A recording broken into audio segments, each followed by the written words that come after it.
नमस्कार, मैं हूं अभिषेक त्यागी। कहते हैं कि शिक्षा का मंदिर स्कूल होता है, कॉलेज होता है, यूनिवर्सिटी होती है। वहां पर शिक्षा की बात होनी चाहिए, धर्म की बात नहीं होनी चाहिए। लेकिन कुछ शिक्षण संस्थान ऐसे हैं जिनमें न केवल धर्म को लेकर लड़ाइयां होती हैं, बल्कि देश विरोधी गतिविधियों के अड्डे बन चुके हैं। आप देख रहे हैं किस तरीके से फरीदाबाद की वो अल फलाह यूनिवर्सिटी थी, वहां पर डॉक्टर्स की डिग्री देने के नाम पर किस तरीके की वहां पर आतंकवादी गतिविधियों को अंजाम दिया जाता था, यह पूरी दुनिया ने देखा। तमाम तरीके के सवाल खड़े हुए और उसके बाद अल फलाह यूनिवर्सिटी की मान्यता सदस्यता रद्द कर दी, यह एक्शन हुआ। लेकिन अब एक और सवाल खड़ा हो रहा है अलीगढ़ मुस्लिम यूनिवर्सिटी के ऊपर। अलीगढ़ मुस्लिम यूनिवर्सिटी जाहिर तौर पर आजादी से पहले की यूनिवर्सिटी है, बड़ी पुरानी यूनिवर्सिटी है, बड़ी चर्चा इस यूनिवर्सिटी की हुई। लेकिन इस यूनिवर्सिटी का विवादों से भी नाता रहा। आप चाहे जिन्ना की तस्वीर की बात कर लीजिए, तमाम तरीके के सवाल खड़े हुए कि जिस जिन्ना ने हिंदुस्तान पाकिस्तान को अलग करवा दिया, उस जिन्ना की तस्वीर अलीगढ़ मुस्लिम यूनिवर्सिटी में आखिर क्यों लगा दी गई, ये सवाल खड़े हुए। इसके अलावा भी अलीगढ़ मुस्लिम यूनिवर्सिटी से पढ़े हुए कई छात्र आतंकी गतिविधियों में शामिल पाए गए हैं। कई तार अलीगढ़ मुस्लिम यूनिवर्सिटी के साथ जुड़ते हुए नजर आए हैं। इसके अलावा वहां पर होली मिलन समारोह पर बवंडर मच जाता है। सवाल यही नहीं है, अब सवाल खड़ा हो चुका है अलीगढ़ मुस्लिम यूनिवर्सिटी के एक प्रोफेसर के साथ। प्रोफेसर हिंदू है और हिंदू होने के नाते प्रोफेसर को डीन यह कहता है कि तुम हिंदू हो, बीएचयू चली जाओ। तो तुम हिंदू हो तो यहां नहीं पढ़ाओगी, बीएचयू चली जाओ। अब जाहिर तौर पर सवाल खड़े ये होते हैं कि जिस अलीगढ़ मुस्लिम यूनिवर्सिटी को माइनॉरिटी का दर्जा दिलाया था कांग्रेस ने, क्या उसको उस वक्त यह नजर नहीं आया कि अगर अलीगढ़ मुस्लिम यूनिवर्सिटी माइनॉरिटी का दर्जा प्राप्त है तो बीएचयू को भी भाई साहब दर्जा दिलाइए?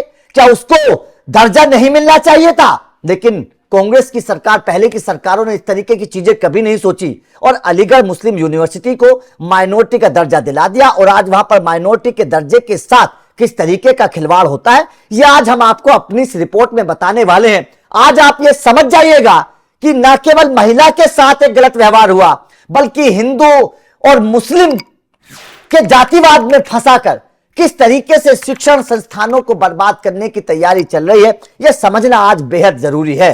दरअसल अलीगढ़ मुस्लिम यूनिवर्सिटी में पढ़ाने वाली प्रोफेसर जिनका नाम रचना कौशल है, रचना कौशल के साथ उनके डीन ने जिस तरीके का व्यवहार किया, केवल धर्म को बोलकर जिस तरीके की बातें कही, यह समझनी बेहद जरूरी। जरा सुनिए एक बार रचना कौशल ने किस तरीके के आरोप अलीगढ़ मुस्लिम यूनिवर्सिटी के डीन पर लगाए, जरा समझिए एक बार।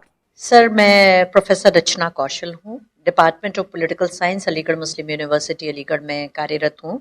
1998 से 27 साल मुझे हो गए यहाँ पे जॉब करते हुए। क्या समस्या? समस्या ये है कि लगातार मेरे चेयरपर्सन प्रोफेसर नफीस अंसारी साहब और डीन प्रोफेसर इकराम हुसैन साहब मुझे परेशान कर रहे हैं। परेशान तो ये कई सालों से कर रहे हैं मेरे चेयरपर्सन जो हैं, लेकिन मैं सारे डॉक्यूमेंट्स होने के बाद भी चीज़ों को इग्नोर कर रही थी और मैं सोचती थी कि जाने दीजिए, इग्नोर करिए, हमें एक ही यूनिवर्सिटी में रहना है, एक ही डिपार्टमेंट में रहना है, इसलिए मैं कोई एक्शन नहीं ले रही थी। लेकिन अब उनकी वर्बल हैरेसमेंट और मेंटल हैरेसमेंट इतना बढ़ गया है कि मुझे मजबूर होकर मैंने वाइस चांसलर को शिकायत करी है। इन्होंने ये मेरी सीनियरिटी को बाईपास करते हैं, जो मेरी चीज़ें, मेरा हक मुझे मिलना चाहिए वो मुझे बाईपास करके डिक्लेयर करते हैं कि मैं किसी को दे दूंगा ये चीज़, इसको नहीं दूंगा। और उसके अलावा जब 2017 में मेरा प्रमोशन जो है गलत तरीके से रोका गया था, मैं हाई कोर्ट गई, हाई कोर्ट के डायरेक्टिव्स पे फिर मुझे प्रमोशन मिला। उस दौरान भी इन्होंने मेरे खिलाफ काफ़ी प्रोपेगेंडा किया, जिसकी मेरे पास ऑडियो है और वो ऑडियो मैं मैडम वाइस चांसलर को सुनाकर भी आई हूँ। उस ऑडियो में ये कह रहे हैं कि ये हर जगह कहती घूम, इन्होंने मुझे बदनाम किया, इन्होंने मेरे खिलाफ प्रोपेगेंडा किया, इन्होंने ये चीज़ों को क्रिमिनलाइज किया और इन्होंने ये कहा कि ये हर जगह कहती घूम रही है कि मैं हिंदू इसलिए मेरा नहीं हुआ। जबकि सर, मेरा कोई भी रिप्रेजेंटेशन आप उठा के देख लीजिए, मैंने किसी भी रिप्रेजेंटेशन में मैं रिलीजन को नहीं लेकर आई, इसलिए कि मैं अलीगढ़ मुस्लिम यूनिवर्सिटी का हिस्सा हूँ। अलीगढ़ मुस्लिम यूनिवर्सिटी ने मुझे बहुत कुछ दिया है, उसका मेरे ऊपर कर्ज है, वो मेरी कर्म भूमि है, मेरे लिए पूजनीय है। मैं अलीगढ़ मुस्लिम यूनिवर्सिटी के खिलाफ कभी कुछ नहीं कहती और ना ही सांप्रदायिकता को मैं कभी लाती हूँ बीच में, ना धर्म को कभी लाती हूँ। अब ये पूरा मामला क्या है थोड़ा समझिएगा, उसके बाद में योगी आदित्यनाथ का वो बयान भी आपको सुनाएंगे जब योगी आदित्यनाथ ने इस यूनिवर्सिटी के ऊपर सवाल खड़े किए थे। पूरा मामला क्या है समझिएगा जरा। दरअसल प्रोफेसर रचना कौशल ने बताया कि उनकी नियुक्ति साल 1998 में बतौर लेक्चरर हुई थी। कुछ ही समय बाद उनके साथ भेदभाव होने लगा। धार्मिक पहचान के आधार पर उनके साथ भेदभावपूर्ण व्यवहार किया गया। रचना कौशल का आरोप है कि साल 2004 में वो प्रेग्नेंट थी। ऐसे समय में भी उन्हें मानसिक रूप से प्रताड़ित किया गया। वो तकलीफ सहकर काम करती रही। नतीजतन उनका गर्भपात हो गया। इसके बाद साल 2012 में उनके पति की मौत हो गई। रचना कौशल ने डीन नफीस अहमद को पद से हटाने, निष्पक्ष और स्वतंत्र जांच करवाने की मांग की है। तो जाहिर तौर पर आप अंदाजा लगा सकते हैं कि एक हिंदू प्रोफेसर के साथ मुस्लिम यूनिवर्सिटी में किस तरीके का व्यवहार होता है। क्या बीएचयू में किसी मुस्लिम प्रोफेसर के साथ ऐसा व्यवहार हुआ?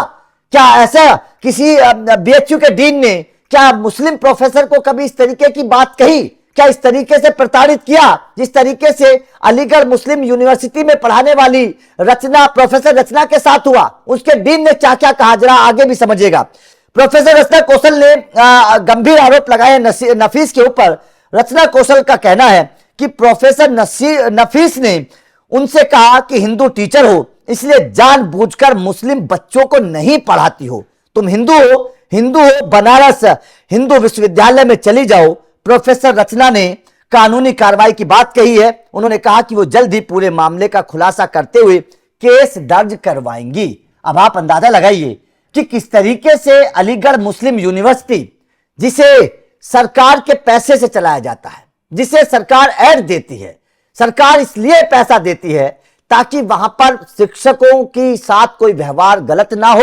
सरकार इसलिए पैसा देती है ताकि वहां पर धर्म जाति को देखकर किसी बच्चे का सिलेक्शन ना हो। और सरकार इसलिए पैसा देती है ताकि इस यूनिवर्सिटी में देश विरोधी गतिविधियां ना हो। सरकार के उस पैसे का किस तरीके से मखौल उड़ाया जा रहा है अलीगढ़ मुस्लिम यूनिवर्सिटी में, जरा समझने की कोशिश करिएगा। क्योंकि एक हिंदू प्रोफेसर को कैसे प्रताड़ित किया गया, किस तरीके से उसको, जब वो प्रेग्नेंट थी उसको उस वक्त प्रताड़ित किया गया, उसका अबॉर्शन हो गया, किस तरीके से उसके साथ होता है। समझिएगा कि कैसे एक मुस्लिम माहौल में एक हिंदू प्रोफेसर रह रही होगी ये लेडीज। अब इस पूरी यूनिवर्सिटी को लेकर योगी आदित्यनाथ ने भी बयान दिया था और उस वक्त बहुत बड़े सवाल योगी आदित्यनाथ ने खड़े किए थे। जरा समझिए योगी आदित्यनाथ ने क्या कहा। तो अल्पसंख्यक विश्वविद्यालय बनाना चाहिए, अल्पसंख्यक संस्था के रूप में स्थापित करना चाहिए, या एक सामान्य संस्था के रूप में रहनी चाहिए। कल माननीय उच्चतम न्यायालय में इस पर बहस हो रही थी। आज याद करिए, ये कैसे हो सकता है कि भारत के संसाधनों से पलने वाला, भारत की जनता के टैक्स से चलने वाला एक ऐसा संस्थान जो अनुसूचित जाति, जनजाति और पिछड़ी जाति के लोगों को कोई आरक्षण नहीं देता है, लेकिन वहां पर मुसलमानों के लिए 50% आरक्षण की व्यवस्था वे लोग अपने स्वयं के माध्यम से करने का प्रयास करते हैं। और यही मामला चल रहा है माननीय उच्चतम न्यायालय में। बहनों और भाइयों, भारत का संविधान अनुसूचित जाति, जनजाति को और मंडल कमीशन की रिपोर्ट के आधार पर पिछड़ी जाति के लोगों को आरक्षण की सुविधा देता है, लेकिन इस सुविधा अलीगढ़ मुस्लिम विश्वविद्यालय में क्यों नहीं मिल पाती है? क्यों नहीं मिल पाती है?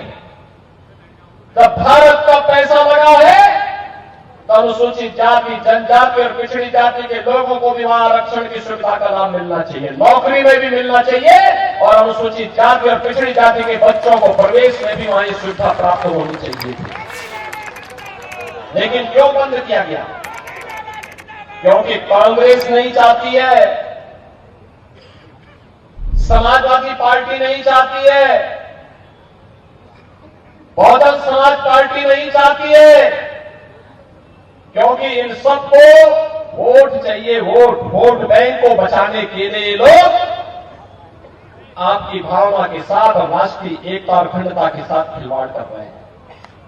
तो जाहिर तौर पर जो सवाल अब खड़े हो रहे हैं, ये सवाल योगी आदित्यनाथ पहले खड़े कर चुके हैं।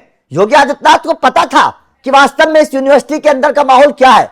किस तरीके से वहां पर सरकार से पैसा लिया जाता है और पैसे को लेकर किस तरीके से वहां पर कह सकते हैं कि देश विरोधी गतिविधियां होती हैं, हिंदू धर्म के लोगों के खिलाफ गतिविधियां, हिंदू धर्म के बच्चे वहां पर होली मिलन समारोह करने की कोशिश करते, लेकिन उनको होली मिलन समारोह के लिए परमिशन नहीं मिलती है। और इससे ज्यादा और क्या होगा हिंदुओं के खिलाफ इस यूनिवर्सिटी के अंदर। और वैसे माइनॉरिटी का दर्जा प्राप्त ये यूनिवर्सिटी किस तरीके से काम करती है ये हर कोई जानता है। किस तरीके से जिन्ना का फोटो लगा देती है ये यूनिवर्सिटी, जबकि हर कोई जानता है कि जिन्ना ने हिंदुस्तान के साथ कितना विश्वासघात किया, उसके बावजूद यहां पर जिन्ना का फोटो लगा दिया जाता है। लेकिन ना तो विपक्ष कहने के लिए कोई तैयार है, ना कांग्रेस कुछ कहती है, ना समाजवादी पार्टी कुछ कहती है। हर कोई अपने जुबान बंद करके रखता है, जबकि हिंदुओं के साथ किस तरीके का यहां पर अत्याचार हो रहा है। अगर किसी हिंदू यूनिवर्सिटी में या फिर बीएचयू में इस तरीके से मुस्लिम